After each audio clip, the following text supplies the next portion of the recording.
Oui, Madame la Vice-présidente, chers collègues, nous avons porté une grande attention à ce rapport, valorisant le nouveau plan pour la montagne, favorisant tous les aspects économiques et durables attenant à notre région Auvergne-Rhône-Alpes. Le tourisme représente plus de 8% du PIB régional et représente une formidable fenêtre promotionnelle de la première destination mondiale. Ce secteur est l'un des poumons économiques de notre pays et participe de façon exemplaire à notre balance commerciale.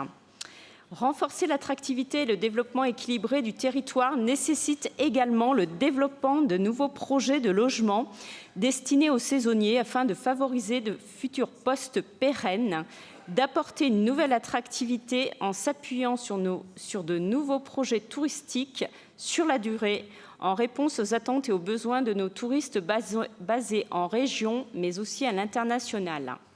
L'aménagement de ces hébergements saisonniers seront bien sûr un marqueur économique et durable pour tous nos territoires de montagne, pour accompagner de nouveaux projets et maillages touristiques tels que le véloroute, les divers circuits touristiques. En effet, sur 380 projets d'hébergement touristique dans la région, aucun ne participe au développement de résidences ou d'hébergements destinés aux saisonniers à des tarifs exclusifs, ce qui représente réellement une cible prioritaire dans le paysage touristique dans le domaine du tourisme et de l'hôtellerie. Il nous faut désormais adapter l'offre touristique à la situation nouvelle, puisqu'il n'y a pas d'activité économique qui puisse perdurer sans mettre en œuvre de perpétuelles capacités d'adaptation.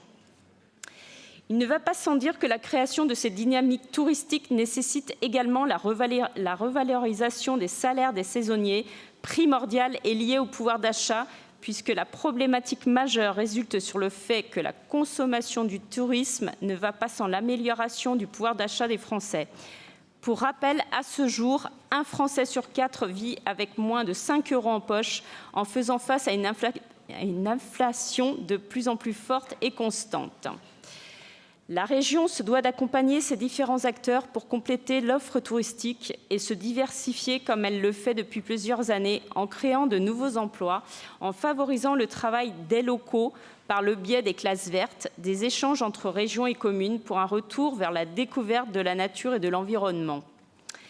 L'objectif régional se doit de concilier la pratique du ski l'hiver tout en accompagnant les stations dans leur évolution vers un tourisme toute activité en développant le rayonnement international par le biais d'outils numériques. Notre région doit davantage investir dans cette filière déterminante afin de combler son retard en matière de développement numérique linguistique par de nouveaux moyens médiatiques en favorisant l'émergence d'acteurs français ou européens sur lesquels les professionnels pourront s'appuyer avec une dynamique retrouver leurs projets. Nos acteurs économiques locaux se sont adaptés et ont su se rendre flexibles. L'été 2021 a globalement été bon pour notre secteur du tourisme. Pour autant, notre stratégie marketing de mise en réseau sur l'international reste défaillante au regard des objectifs attendus. Nous prenons acte de ce rapport avec l'espérance que des investissements dans le domaine locatif et numérique soient à la hauteur de l'évolution des comportements et des attentes des clientèles touristiques nationales et internationales et ainsi soutenir une activité pérenne sur l'objectif 4 saisons. Nous voterons donc pour ce rapport. Je vous remercie. Merci beaucoup, madame. La parole est à madame Lucas